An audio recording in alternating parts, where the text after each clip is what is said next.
कैसे हैं आप लोग? मैं आशा करता हूं कि आप लोग ठीक होंगे। This is Mikail sir in front of you. और इस समय हम लोग पढ़ रहे हैं एडजेक्टिव। एडजेक्टिव कल जो है पूरी तरीके से मुकम्मल कर लिया था। आज हमको इस स्लाइड में प्रैक्टिस सेट करना है, ठीक है। किस तरीके की गलतियाँ बनती हैं और कैसे उनको फाइंड आउट करना है, इस स्लाइड में हम लोग देखेंगे। इसके पहले भी एडजेक्टिव की सारी वीडियोस हमने डाल दिया है। अगर आपने नहीं देखा है तो आप हमारे चैनल के प्लेलिस्ट में जा कर के उन वीडियोस को देख सकते हैं। इससे रिलेटेड और बहुत सारी ग्रामर डाल दिया है, उसको आप देख सकते हैं। Narration, adjective, synthesis, transformation, noun, pronoun, ये सारे वीडियो डाल दिए हैं। अभी एडजेक्टिव कंप्लीट हुआ तो इसका प्रैक्टिस सेट है और देख लेते हैं कि इसमें किस तरीके की गलतियाँ और आपको किस तरीके से गलतियों को फाइंड आउट करना है। The first sentence is in front of you, आपके सामने। This cloth is superior then that. ये कपड़ा जो है कह रहा उससे ज़्यादा सुपीरियर है, बेहतर है। तो आपको पता है कि there were some certain Latin words थे हमारे पास, सुपीरियर, सीनियर, जूनियर और प्रायर, प्रीफर, प्रीफरेबल। ये जितने भी लैटिन एडजेक्टिव थे इनको कंपैरेटिव डिग्री की तरीके से यूज़ किया जाता है और इनके बाद दैन नहीं, हमेशा टू का इस्तेमाल किया जाता है। आपको पढ़ाया गया था और आपको याद भी होगा। तो यहाँ इनके साथ क्या करते हैं, दैन नहीं लगा करके यहाँ पे टू लगाते हैं। This cloth is superior to that. ये कपड़ा जो है उस कपड़े से ज़्यादा अच्छा है। He is my oldest brother. आपको पता है कि ओल्डेस्ट, ओल्ड की दो डिग्रियाँ थी। वो एक ओल्ड, एल्डर और एल्डेस्ट, और एक तरफ था ओल्ड, ओल्डर और ओल्डेस्ट। तो उसमें कंडीशन आपको बताएगी कि अगर एक ही परिवार के सगे भाई या सगे बहनों की बात हो रही तो हम ओल्ड, एल्डर और एल्डेस्ट लेके चलेंगे। अगर सगे नहीं हैं तो ओल्डर और ओल्डेस्ट लेके चलेंगे। अगर कोई वस्तु है पुरानी है तो उसके लिए भी यही स्ट्रक्चर को फॉलो किया जाता है। तो बताया गया कि ही इज़ माई ओल्डेस्ट ब्रदर, कि ये मेरा सबसे बड़ा भाई है। तो ये एक ही खून के रिश्ते की बात हो रही। तो यहाँ पर आपको पता है कि हम ओल्डेस्ट ना लगा करके एल्डेस्ट का प्रयोग करेंगे। ही इज़ माई एल्डेस्ट। तो यहाँ पे ओल्डेस्ट नहीं होगा, यहाँ पर क्या होगा, एल्डेस्ट होगा। He is my eldest brother. They have less books than I have. Can you guess इसमें क्या गलती है? They have less books than I have. कह रहा जितनी मेरे पास किताबें हैं उससे उनके पास कम किताबें हैं। तो आपने पढ़ा था little, a little, the little, few, a few और द फ्यू। तो लिटिल का जो कंपैरेटिव डिग्री है वो लेस होता है। तो little, a little, the little और few, a few, the few, there is a great difference. इसमें एक जो है एडजेक्टिव एक अनकाउंटेबल नाउन के साथ लगाया जाता, that is little, a little और द लिटिल। और दूसरा एडजेक्टिव है few, a few, the few, जो कि काउंटेबल नाउन के साथ लगाया जाता है। देखिए, दे हैव लेस बुक्स, बुक्स आप गिन लेंगे, काउंटेबल नाउन है। तो यहाँ पर लेस गलत है, लेस लगाना बिल्कुल गलत है, क्योंकि हम किताबों को गिन पाएंगे तो यहाँ पे फीवर लगाएंगे। दे हैव फीवर बुक्स, तो यहाँ पे क्या लगाएंगे, फ्यू की कंपैरेटिव डिग्री फीवर होती है। They have fewer books than I have. मेरे पास जितनी किताबें हैं उससे उनके पास कम किताबें हैं, ठीक है। तो काउंटेबल नाउन होगा तो फ्यू, आ फ्यू और द फ्यू। अगर अनकाउंटेबल नाउन है तो लगाते हैं लिटिल, आ लिटिल और द लिटिल। आइए नेक्स्ट देखते हैं। ही इज़ वेरी प्राउडी, वो बड़ा घमंडी है। तो प्राउडी भी एडवर्ब है और वेरी भी एडवर्ब है। तो क्या करते हैं, ही इज़ वेरी प्राउडी, वो बहुत ही घमंडी है। तो ही इज़ वेरी प्राउड होता है, प्राउड ही, वो बहुत ही घमंडी है। तो क्या हो जाएगा, प्राउडी नहीं, ही इज़ वेरी प्राउड, उसे बहुत ही घमंड है। He is very proud of, इस तरीके से।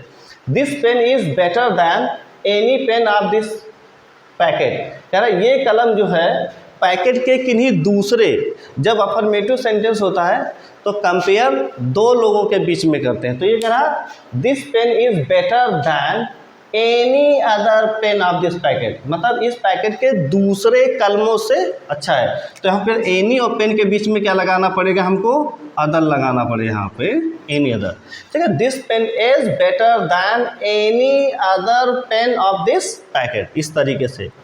Mrs Gandhi delivered her latest speech, ये भी क्या था, लेटेस्ट स्पीच एट भुवनेश्वर।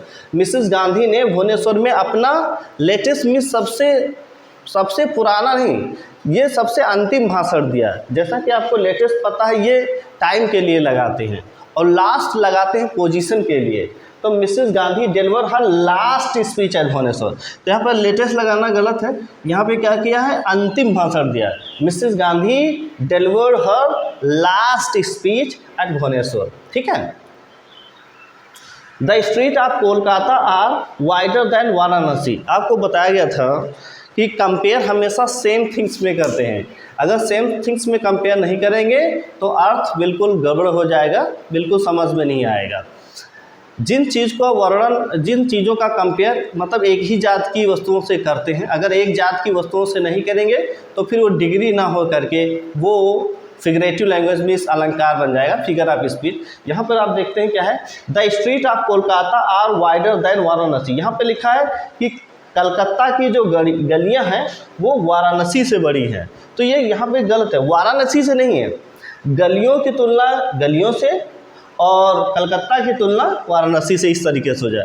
तो यहाँ पर है द स्ट्रीट्स ऑफ कोलकाता, मतलब वो कलकत्ता की तुलना वाराणसी से नहीं कर रहा, वो कलकत्ता की गलियों की तुलना कर रहा। तो कलकत्ता की जो गलियाँ रहेंगी, तो कलकत्ता की गलियाँ वाराणसी की गलियों से। तो आपको बताया गया था अगर सिंगुलर होगा तो दैट ऑफ लगाते हैं, अगर प्लूरल है तो दोज ऑफ लगाते हैं, या तो फिर अपॉस्ट्रोफी एस लगाएं तो क्या हो जाएगा, the street of Kolkata are wider than, अब यहाँ पे हो जाएगा those of Varanasi, those of Varanasi, क्योंकि हमारी स्ट्रीट जो है प्लूरल नाउन है तो इसलिए हम क्या लिखेंगे, those of Varanasi. Few remark that he made were very suggestive. जो कुछ उसने थोड़ी बहुत सलाहें दी वो बहुत ही पर्याप्त थी। तो आपको पता है कि फ्यू का मतलब ना के बराबर, जो कि नेगेटिव मीनिंग रखता है। आ फ्यू का मतलब होता है कुछ, मतलब कुछ, बहुत ज़्यादा नहीं लेकिन कुछ। और द फ्यू का मतलब होता है कि जितनी हो सब, द फ्यू का मीनिंग। और ये काउंटेबल नाउन के साथ लगाते हैं, इनके साथ हमेशा डिस्क्रिप्शन जरूर दिया होता है। तो जैसे लिखा few remarks that he made were very suggestive. तो ये देखिए इतना डिस्क्रिप्शन दिया गया है, अगर सेंटेंस के अंदर डिस्क्रिप्शन दिया गया है तो फिर फ्यू नहीं होगा, ना आ फ्यू होगा, तो फिर वो होगा द फ्यू। क्या होगा, द फ्यू होगा, द फ्यू रिमार्क्स। यहाँ पे अगर सेंटेंस के आगे डिस्क्रिप्शन दिया गया है तो फिर the few remarks that he made were very suggestive. उसने जो भी एक आधी सलाहें दी वो बहुत ही सजेस्टिव थी, सलाहकार थी। There is a very few water in this glass. ये आपको बार बार बताया चुका कि फ्यू, आ फ्यू और द फ्यू ये काउंटेबल नाउन के साथ लगाते हैं, एडजेक्टिव हैं। Little, a little, the little ये अनकाउंटेबल के साथ लगाते हैं। जैसा there is a few water, तो आपको देखते हैं कि फ्यू जो है हमारा ये काउंटेबल नाउन के साथ लगाते हैं, वाटर हमारा अनकाउंटेबल नाउन है तो इसलिए फ्यू गलत है। There is a few, there is very few water in the glass, तो फ्यू नहीं होगा। There is a very little, तो यहाँ पे फ्यू की जगह पर क्या लगाना पड़ेगा, लिटिल। कहने मतलब there is a very little water in the glass, glass के अंदर पर्याप्त पानी नहीं है, तो यहाँ पे क्या लगाएंगे, अनकाउंटेबल नाउन के साथ लगाते हैं लिटिल और काउंटेबल नाउन के साथ लगाते हैं फ्यू। ठीक है, अभी एक और स्लाइड देख लेते हैं कि किस तरीके के क्वेश्चन पूछे जाते हैं और किस तरीके से उसमें हम लोग एरर जो है फाइंड आउट करते हैं। ठीक है, इस स्लाइड में हमारे पास कुछ सेंटेंसेस दिए गए हैं, you all have to find out the errors. आओ देखते हैं कि किस तरीके की गलतियां इसमें होती हैं। पहला sentence, no less than 5 boys can do this work, मतलब इस काम को 5 लड़कों से कम लड़के नहीं कर पाएंगे। फिर से little, a little, the little ये लगाते हैं अनकाउंटेबल नाउन के साथ, few, a few, the few लगाते हैं काउंटेबल नाउन के साथ, और लिटिल का कंपैरेटिव डिग्री लेस होता है और फ्यू का कंपैरेटिव डिग्री फ्यूअर होता है। तो जैसे लिखा है नो लेस दैन 5 बॉयज़, 5 लड़कों से कम, तो 5 लड़के, तो यहाँ पे बॉयज़ जो हम गिन लेंगे, ठीक है, तो यहाँ पर गिन लेंगे, तो यहाँ पर काउंटेबल नाउन के लिए हमारा पास लेस ना आकर के काउंटेबल नाउन के साथ क्या आता है, फीवर। तो ऐसे हो गया नो फीवर दैन 5 बॉयज़, मतलब 5 लड़कों से कम इस काम को कर नहीं पाएंगे। नो फीवर दैन 5 लड़कों से कम लड़के इस काम को नहीं कर पाएंगे। तो बॉयज़ जो हमारा है ये काउंटेबल नाउन है, इसलिए हम लेस ना लिख करके फीवर लिखेंगे, फ्यू की comparative degree. Second one, that is the most extreme power of the government, ये सरकार का बहुत ही ज़्यादा चरम सीमा तक ये सख्त है, मतलब दिस इज द मोस्ट। तो आपको जैसे पता है कि एक्सट्रीम जो होता है ये अपने आप में फुल मीनिंग दिखाता है। एक्सट्रीम है जैसे राउंड है, परफेक्ट है, चीफ है, और उसमें बहुत सारे वर्ड्स आपको बताए गए थे जो कि लैटिन वर्ड्स हैं और अपने आप में सुपरलेटिव डिग्री का मतलब रखते हैं, मतलब इससे ज़्यादा बढ़ाया नहीं जा सकता। जैसे आपने कोई गोल चक्र बनाया, स्क्वायर है, तो आप ये नहीं बोल सकते ये बहुत ही ज़्यादा स्क्वायर है, ये बहुत ही ज़्यादा गोल है, मतलब प्रकाश से जितना गोल हो सकता था उससे उतना गोल हो गया, अब उसको बहुत गोल नहीं बनाया जा सकता। तो इसी तरीके say that is the extreme power of government, ये सरकार का सबसे शक्तिशाली ताकत है। तो यहाँ पर एक्सट्रीम के आगे कभी भी मोस्ट का इस्तेमाल नहीं किया जाता है, ये सुपरफ्लुअस हो जाता है, मोस्ट का इस्तेमाल नहीं करते। Wisdom is more preferable to riches, मतलब धन से बुद्धि को ज़्यादा पसंद किया जाता है। तो प्रीफर और प्रीफरेबल, जैसा कि अब प्रीफर वर्ब के तरीके से इस्तेमाल होता है और प्रीफरेबल एक एडजेक्टिव के तरीके से इस्तेमाल होता है, और इसको as a adjective, as a comparative degree के तरीके से इस्तेमाल किया जाता है। इसलिए preferable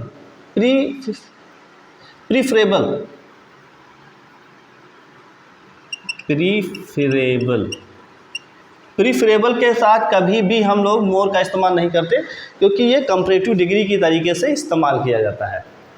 my all resources are not exhausted, मेरे जितने भी साधन थे वो सब खत्म हो गए हैं, मेरे जितने भी साधन थे। हिंदी में लगता है कि ये ठीक है, मेरे जितने भी साधन थे समाप्त हो गए, लेकिन इंग्लिश का स्ट्रक्चर ये नहीं होता। इंग्लिश का स्ट्रक्चर होता है कि पहले डिटर्मिनर्स लिखे जाते हैं, फिर पजेसिव एडजेक्टिव लिखे जाते हैं।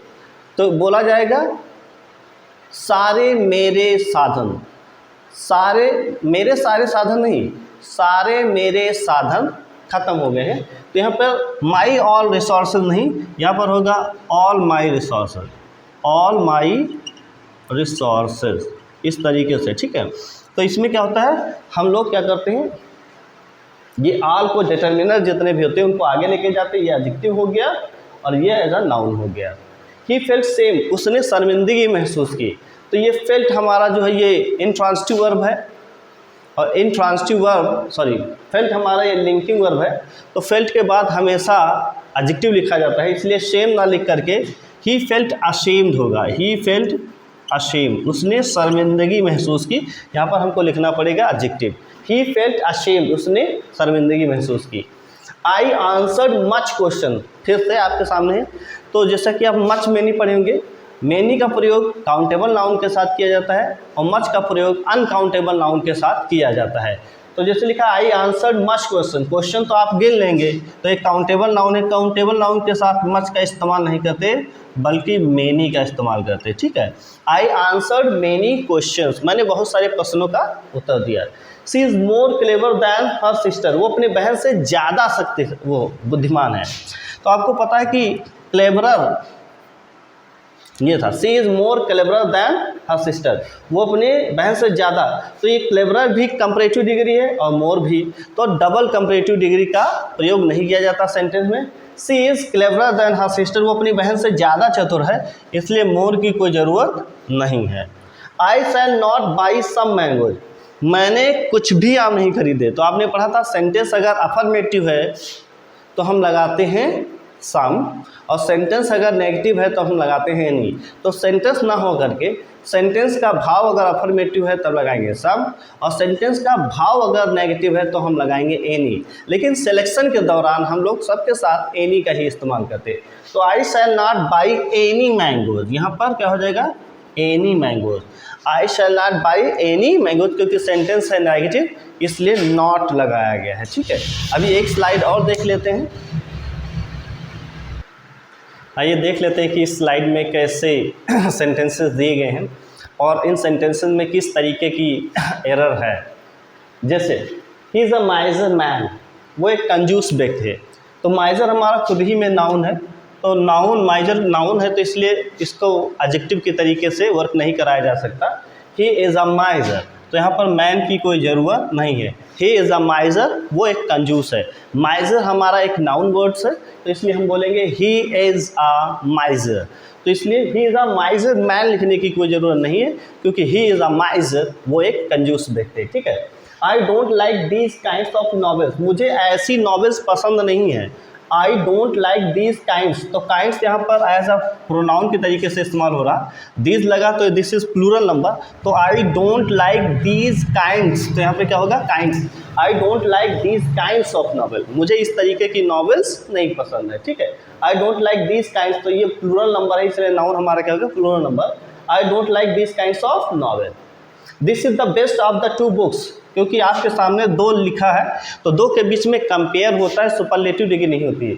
दिस इज द बेस्ट नहीं, दिस इज द बेटर, तो यहाँ पे बेस्ट नहीं होगा, यहाँ पर होगा better. This is the better of the two books, ये दो किताबों में अच्छी है, मतलब ये वाली किताब दो किताबों में अच्छी है।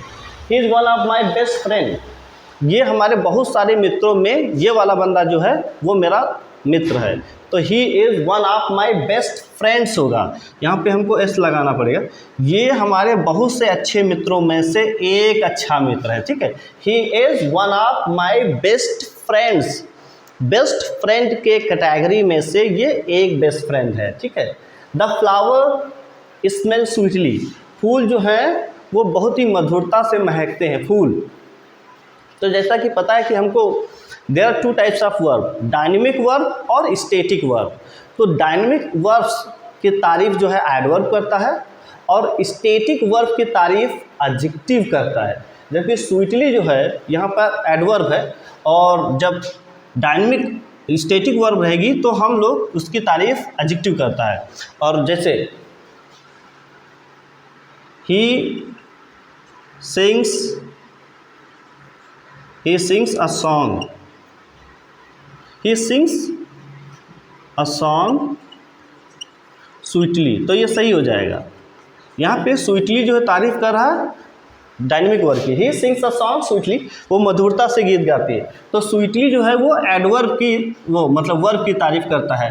वर्ब डायनेमिक वर्ब की तारीफ करेगा एडवर्ब, और स्टैटिक वर्ब की तारीफ करता है एडजेक्टिव, तो हो जाएगा the flowers smell sweet, sweetly नहीं, द फ्लावर्स स्मेल स्वीट, इस तरीके से the flowers smell sweet. Dynamic verb की तारीफ करते हैं एडवर्ब और स्टैटिक वर्ब की तारीफ करता है adjective. This pen is much more cheaper than that, ये कलम जो है काफ़ी सस्ता है। तो जानते हैं कि कंपैरेटिव डिग्री में हम लोग डबल कंपैरेटिव का इस्तेमाल नहीं करते, इसलिए मोर का इस्तेमाल यहाँ पे गलत है। This pen is much cheaper than that, और मच का इस्तेमाल कंपैरेटिव डिग्री पर एम्फेसिस डालने के लिए इस्तेमाल करते हैं। This pen is much cheaper than that, ये वाला कलम जो है उस वाले कलम से कुछ ज़्यादा ही सस्ता है, तो मच का इस्तेमाल आपको एम्फेसिस डालने के लिए करते हैं। Which is the best of the two boys, इन दो किताबों में से बेस्ट, इन दो लड़कों में से बेस्ट कौन सा है। तो जैसा कि आपको पता है कि यहाँ पे दो है, तो दो के लिए हम लोग बेस्ट ना लगा करके क्या लगाएंगे बेटर, ये हो जाएगा। Which is the better of the two boys, इन दो लड़कों में से बेटर कौन है। और सिलेक्शन के लिए हम लोग हमेशा विच ही का इस्तेमाल करते हैं, सिलेक्शन के लिए विच का इस्तेमाल करते हैं, तो हो जाएगा which is the better of the two boys, इस तरीके से। तो एडजेक्टिव में इस तरीके की गलतियाँ पाई जाती हैं। आई होप कि ये स्लाइड आपको, ये स्लाइड और यह वीडियो जो है आपको नॉलेज और काफ़ी ज्ञान जो है आपको प्रदान किया होगा। और मैंने बहुत सारे वीडियोस भी डाल दिए हैं, अगर नहीं देखा तो आप उनको देख लें। और अगर आपको ये वीडियो अगर आपको पसंद आई है तो प्लीज़ चैनल को सब्सक्राइब करें और लाइक करें, कमेंट करके ज़रूर बताएं कि आपको वीडियो कैसा लगा और पढ़ाने का तरीका आपको कैसा लगा, समझ में आता है नहीं आता है। अगर नहीं आता है तो आप हमको बताएं, तो हम सुधारने की कोशिश करेंगे। मिलते हैं कल एक नई वीडियो के साथ, तब तक के लिए good bye and thank you.